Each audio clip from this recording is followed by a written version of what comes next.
How to fix the issue of Windows Update stuck at 0%.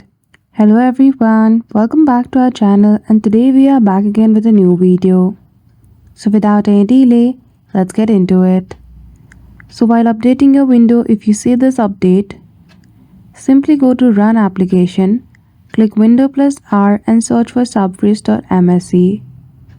Now when you are in the Services application, simply from the list of process, simply search for Windows Update, right click on it or double click on it, and at the top you see the option of Stop.